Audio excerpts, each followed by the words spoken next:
اللہ تعالیٰ علیہ وسلم کفار نے پکڑ لیا تھا، گر ہم یہ وعدہ نہ کرتے کہ ہم لڑیں گے نہیں، صرف جا کے وہاں بیٹھیں گے، تو ہمیں چھوڑتے نہیں تھے۔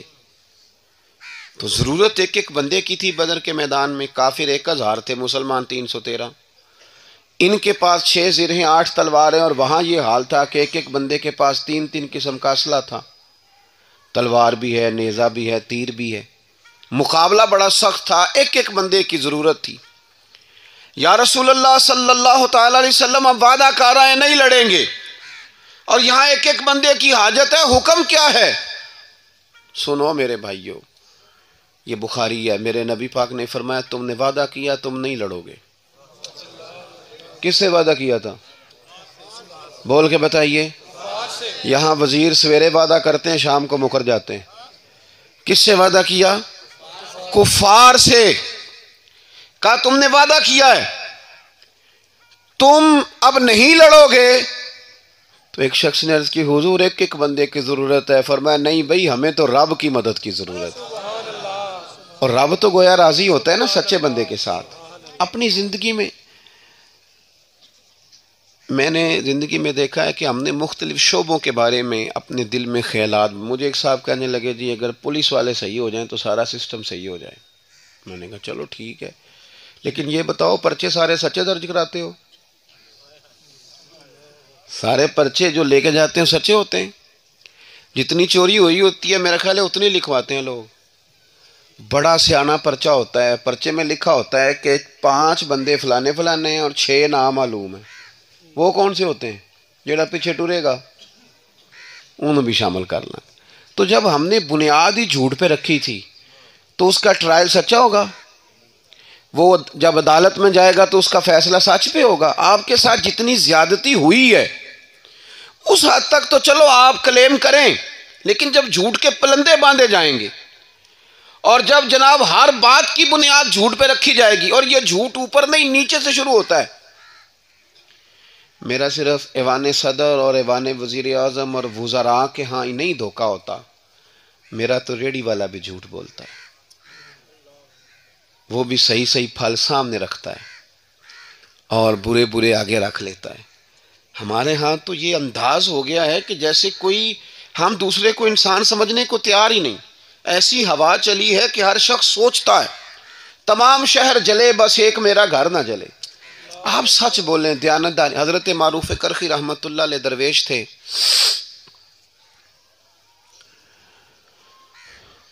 لوگ آپ کی خدمت میں حاضر ہوتے تھے۔ ایک دفعہ بغداد کے لوگ جمع ہو کے آئے، عرض کی حضور بغداد شریف میں بارش نہیں ہوتی، قحط ہے، دعا فرما دیں، اللہ اپنے بندوں پہ رحم فرمائے، اب تو جانور پیاسے مرنے لگے۔ حضرت معروف کرخی رحمت اللہ علیہ فرمانے لگے یہ میری نا خانقاہ مدرسے کے سامنے نا ایک دکان والا ہے، کریانے والا ہے، وہ چینی گھی گڑ بیچتا ہے، اس سے دعا کراؤ بارش ہو جائے گی۔ اب وہ پہلی بات تو یہ ہے کہ پیر صاحب یہ بات کہہ دیں، یہ بات ہی مشکل ہے، پیروں نے تو دعاؤں پہ قبضہ کیا ہوا ہے۔ وہ تو میرے پاس ایک صاحب آئے، کہنے لگے حضرت صاحب دعا کرانی ہے۔ میں نے کہا اپنی اماں سے کراؤ۔ کیوں؟ اس لیے کہ اماں کی دعا کی قبولیت کے لیے حدیث موجود ہے، حضور نے فرمایا ماں باپ اولاد کے لیے جو دعا بھی مانگے رب قبول فرما لیتا ہے۔ تو تھوڑا سا پیر ابا جی کو بھی مان لینا چاہیے، کوئی حرج نہیں، ان کو بھی ماننا چاہیے۔ اور جو پیر کے پاس ہم جاتے ہیں تو اس کا مقصد بھی یہ ہوتا ہے کہ وہ ہمیں ماں باپ کی فرما برداری کا طریقہ بتائیں۔ تو حضرت معروف کرخی سے لوگوں نے کہا دعا، تو آپ نے فرمایا سامنے نا دکاندار ہے، اس سے دعا کراؤ گے تو بارش ہے۔ اب وہ دکاندار کو سارے جانتے تھے، یعنی گلی محلے والے گاؤں والے جانتے تو ہوتے ہیں نا ہمارے گلی کا ہے کس طرح کا ہے۔ انہوں نے کہا حضرت صاحب کبھی کوئی تہجد پڑھتے، کبھی کوئی چلا کاٹتے، ہم نے تو نہیں دیکھا۔ فرمایا تم دعا کراؤ نا بارش ہو جائے گی۔ لوگ گئے، جا کے اس کو کہا دعا کر دے، اس نے ہاتھ اٹھائے۔ پہلے تو کہنے لگا یار مجھے تو نہیں نا دعا آتی، پیر صاحب سے کراؤ۔ انہوں نے کہا پیر صاحب نے بھیجا ہے۔ کہا انہوں نے بھیجا ہے، چلو پھر کر دیتے ہیں۔ ہاتھ اٹھا کے کہا یا اللہ تیرے بندے آئے ہیں اور تیرے بندے نے بھیجے ہیں، تو بندوں پہ کریم بڑا ہے، برسا دینا بارش۔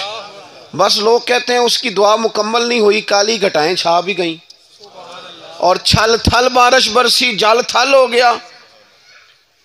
فرماتے ہیں جو لوگ تو کام کاج والے تھے وہ نکل گئے، جو تھوڑے صاحب نظر تھے وہ واپس حضرت معروف کرخی کے پاس آئے، آ کے کہنے لگے حضرت جی اس کو ہم جانتے ہیں، چلیں داڑھی شریف ہے، 5 نمازیں پڑھتا ہے، پر کوئی چلا کوئی خاص چیز ہمیں تو نظر نہیں آئی، کوئی رات کو الگ سے آ کے عبادت کرتا ہے؟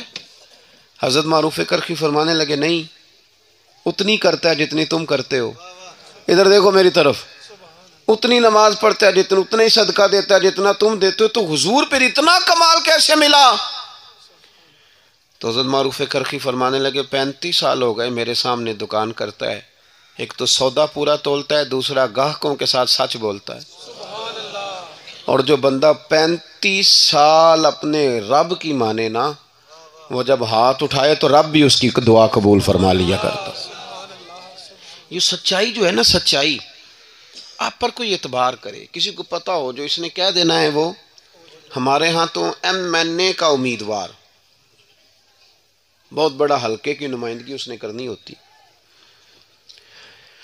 اور ویسے ہم ان لوگوں کو چور کہتے ہیں، مجھے بتاؤ وہ تو چور ہو گئے، تو جنہوں نے اپنے گھر کے سامنے دفتر بنایا تھا ان کا، جنہوں نے جلیبیاں بھی کھلائی تھیں کہ ان کو ووٹ دو، جنہیں آکھیا سی جے میرے آکھن تے ووٹ نہ پائے ہو تو میرا جین مرن مک گیا، وہ بالکل بریو ذمہ ہے، بولو وہ بریو ذمہ ہے۔ امام مالک رحمۃ اللہ علیہ تقریر کر رہے تھے تو فرمانے لگے ظالموں کا مددگار بھی ظالم ہوتا ہے۔ ایک درزی اٹھ کے کھڑا ہو گیا، کہنے لگا حضور میں انہیں کپڑے سی کے دیتا ہوں، میں بھی مددگار ہوں؟ فرمایا نہیں تو پورا جوڑا سی کے دیتا ہے، مددگار تو وہ ہوگا جو تجھے سوئی دھاگا دے گا، تو خود پورا ظالم ہے، تو پورے جوڑے فراہم کرتا ہے۔ یہاں تو جناب وہ کہنے چودھری صاحب میرے گھر آ گئے سن، تو چودھری صاحب نو کام سی ہونا ہی سی، پتہ تے تاں لگے گا جدن تینوں کام ہوئے گا تو تیرے گھر آؤں گے۔ یہ کیا مذاق ہے؟ آپ نے جمہوریت بھی آزما لی، آپ نے ڈکٹیٹرشپ بھی دیکھ لی، انقلاب ایک ہی چیز سے آ سکتا ہے، وہ ہے نظام مصطفیٰ، اس کے علاوہ حل کوئی نہیں، اور یہی چراغ جلے گا تو روشنی ہوگی۔ تو میرے عزیز جب تک سچائی، اچھا MNA صاحب تقریر کر رہے ہیں اور جناب وہ نوجوان جو ان کو اپنی جیب سے بینر بنوا کے دیتا ہے، اس نے یہاں سٹیکر بھی لگوایا ہوا ہے، MNA صاحب کی تصویر بھی ہے اور بڑا ووٹر سپورٹر ساتھ اپنی بھی لگائی، اندر تقریر ہو رہی ہے، تو وہ باہر پھر رہا ہے، تو اسے کہا تیرا لیڈر اندر تقریر کر رہا ہے، سن جا کے، تو کہتا ہے جھوٹ بول رہا ہے، سارے کرنا کرانا تو ہے کچھ نہیں۔ تو جب شروع ہوتے ہی الیکشن لڑتے ہی آپ کا یہ خیال ہے تو بعد میں کیسے سچ بولے گا؟ اپنی زندگی سچائی والی، دیانتداری والی، خلوص والی، اس میں للہیت ہو، آپ پر کوئی اعتماد کرے، آپ کو کوئی دکھ سنا سکے، کوئی شخص ایسا ہو جو آپ کے قریب جا کے جی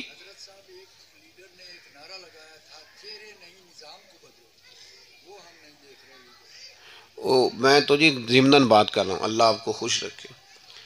وہ جو آپ نے سوال کیا اس کا جواب یہ ہے کہ انجن بدلنے سے گاڑی ٹھیک چلتی ہے، نمبر پلیٹ بدلنے سے تو نہیں نا صحیح چلتی، انجن وہی ہے، بس انہوں نے نمبر پلیٹیں بدل لی ہیں، نمبر پلیٹ بدلنے سے کچھ نہیں ہوتا، یہ سارے وہی پرانے لوگ تھے، ان پہ ایک نمبر پلیٹ نہیں لگا دی تو اس طرح تو نہیں نا کام چلتا، مسئلہ تو ہے انجن تبدیل کرنے کا۔ تو یہ ان لوگوں سے کیسے مطلب انقلاب آئے گا؟ میں آپ سے ایک بات عرض کروں، میں بڑی مطالعہ کرتا رہتا ہوں، لوگوں کو ملتا رہتا ہوں، دیکھتا رہتا ہوں، آپ اچھی طرح ایک بات سمجھ لیں اور اپنے ذہن میں بٹھا لیں کہ جب تک دیانتداری نیچے سے شروع نہیں ہوگی اوپر تک جائے گی نہیں۔ کردار کا روب ہوتا ہے، کپڑوں کا نہیں ہوتا، گاڑیوں کا نہیں ہوتا۔ کروڑوں روپیہ ہو، 2 نمبر طریقے سے لیا ہو تو لوگ کہہ دیتے ہیں فراڈ کے پیسے، لیکن چھوٹا سا افسر ہو نا، رشوت نہ لیتا ہو اور ٹوٹی کرسی پہ بھی بیٹھتا ہو تو کروڑ پتی بندہ بھی دروازے پہ کھڑا ہو کے کہتا ہے یار بندہ کھڑا ہے، اور ڈرتے ہیں لوگ اندر جاتے۔ یہ نیچے سے ہم نے سٹارٹ کرنا ہے، نیچے سے، بالکل نیچے سے سٹارٹ کرنا ہے۔ اس کو کسان نے سٹارٹ کرنا ہے، مزدور نے سٹارٹ کرنا ہے۔ میں کہا کرتا ہوں کہ مزدور کی مزدوری پسینہ خشک ہونے سے پہلے دینے کا حکم ہے نا، تو مزدور کو یہ اجازت نہیں کہ وہ آدھا گھنٹہ سگریٹ ہی پیتا رہے، وہ بھی 20 منٹ چائے پینے میں لگائے، اسے بھی اجازت۔ استاد کا احترام بہت زیادہ ہے، پر یہ تو نہ ہو کلاسیں ساری بیٹھی ہوں اور استاد مل کے سموسے کھا رہے ہوں، یہ بھی تو ان کو اجازت نہیں ہے نا، یہ بھی تو اجازت نہیں نا کہ 1 سال کی چھٹی لگوا کے درود شریف پڑھ لیں جی، درود شریف پڑھ لیں، درود شریف۔ صلی اللہ تعالی.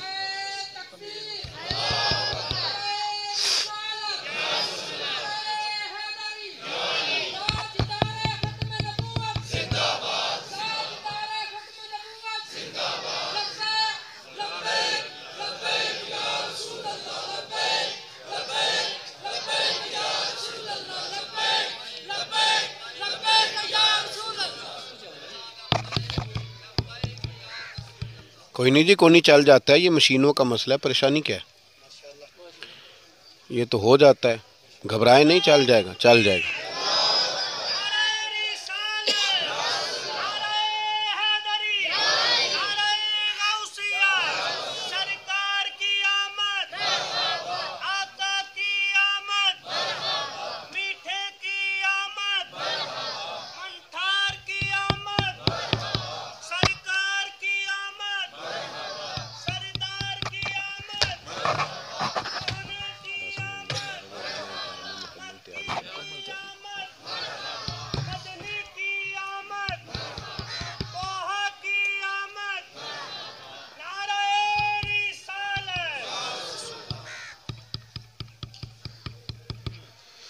تو میں یہ بات عرض کر رہا تھا، ایک اور بھی میں آج آپ سے بات کر لوں.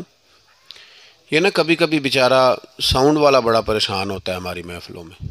اب یہ مشین ہی ہے، خود تو نہیں نہ چلنا اس بیچارے نے، تو ایسے گھورتے ہیں ساری محفل والے، کبھی خراب ہو جائے نا، جیسے اس نے جان بوجھ کے کیا.